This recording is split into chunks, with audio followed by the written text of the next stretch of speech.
मी 7 ते 8 वेळा बारामतीमधून लढलो, आता रस नाही। अजित पवारांच्या वक्तव्यामुळे चर्चांना उधाण।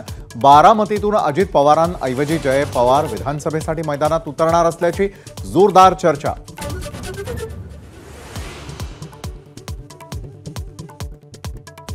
अजित पवार विधानसभेच्या रिंगणात असतीलच। प्रदेशाध्यक्ष सुनील तटकरेंची एबीपी माझाला एक्सक्लुझिव्ह प्रतिक्रिया।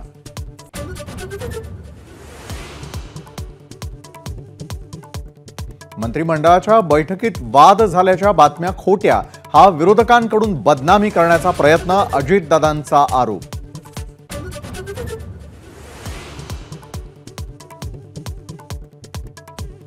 अजित पवारांना न्याय हवा असेल तर त्यांनी महाविकास आघाडीच्या न्याय यात्रेत यावं।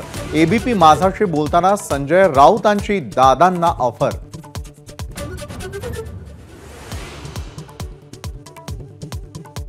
नवाब मलिक यांच्याकडून अखेर अजित पवारांसोबत असल्याचं जाहीर।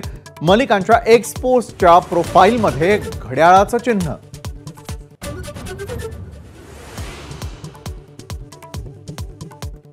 उद्धव ठाकरे महाविकास आघाडीचे प्रचार प्रमुख असणार। मुख्यमंत्री पदाचा चेहरा मात्र निवडणुकीनंतरच ठरणार, सूत्रांची एबीपी माझाला माहिती।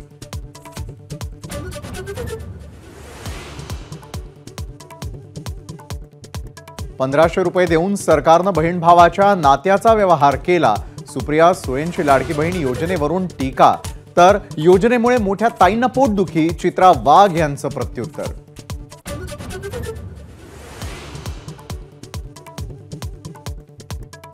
ठाणे जिल्ह्यामधल्या मुंब्र्यामध्ये गांधीजी, शिवाजी महाराज, आंबेडकरांसोबत टिपू सुलतानचे फोटो घेऊन तिरंगा रॅली। पोलिसांकडून हरकत, पण रॅली काढणाऱ्यांचा आग्रह पडला भारी।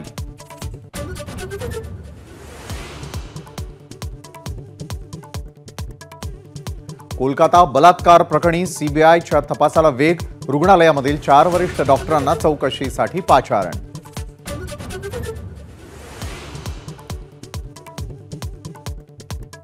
देशामध्ये कम्युनल सिव्हिल कोड ऐवजी एकच सेक्युलर सिव्हिल कोड असावं। पंतप्रधान नरेंद्र मोदींची अपेक्षा, सिव्हिल कोडवर देशभर चर्चा व्हावी, असं लाल किल्ल्यावरून आवाहन।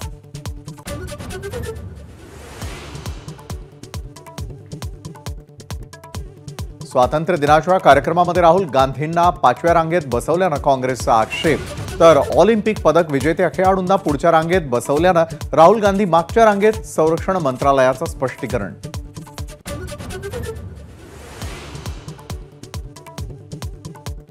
पॅरिस ऑलिम्पिकमधील खेळाडू पंतप्रधान मोदींच्या भेटीला, पदक विजेत्यांशीही साधला मोदींनी संवाद। एबीपी माझा, उघडा डोळे बघा नीट।